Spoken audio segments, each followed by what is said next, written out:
السلام علیکم ورحمۃ اللہ وبرکاتہ۔ اتحاد ملت کونسل کے قومی صدر و معروف عالم دین مولانا توقیر رضا نے بریلی شریف کی درگاہ اعلیٰ حضرت کے احاطے میں واقع اپنی رہائش گاہ پر ایک پریس کانفرنس سے خطاب کرتے ہوئے فلسطین کی مدد کرنے کے لیے وزیر اعظم نریندر مودی کا شکریہ ادا کیا اور انہیں مبارکباد پیش کی۔ ہندوستان سماچار کی رپورٹ کے مطابق اس موقع پر توقیر رضا نے کہا کہ وہ وزیر اعظم نریندر مودی کے ساتھ کھڑے ہیں۔ انہوں نے لوک سبھا انتخابات 2024 میں بی جے پی کو جتانے کے لیے مدد کا بھی پیشکش کیا۔ اس کے لیے انہوں نے ایک شرط رکھی۔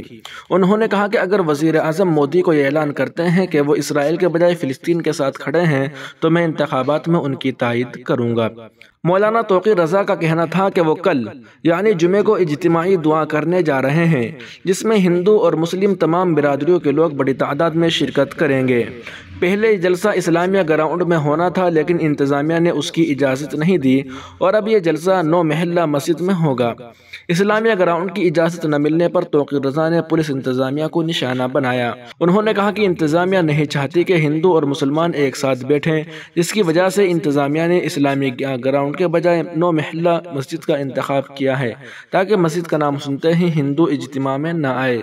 مولانا توقیر رضا نے کہا کہ ہندو معاشرے کے بہت سے لوگ ہیں جو امن چاہتے ہیں اور اس کے لیے فلسطین کی حمایت میں اس اجتماعی دعا کا اہتمام کیا گیا ہے۔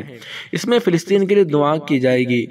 انہوں نے کہا کہ اگر بی جے پی کا اسرائیل سے کوئی تعلق نہیں ہے تو اسرائیل کو ایک ملک تسلیم کرنے سے انکار کر دے اور اسرائیل سے اپنے سفیروں کو واپس بلا لے تو ہم بھارتیہ جنتا پارٹی کے ساتھ کھڑے ہیں اور آئندہ 2024 کے انتخابات میں بھی کھڑے ہوں گے۔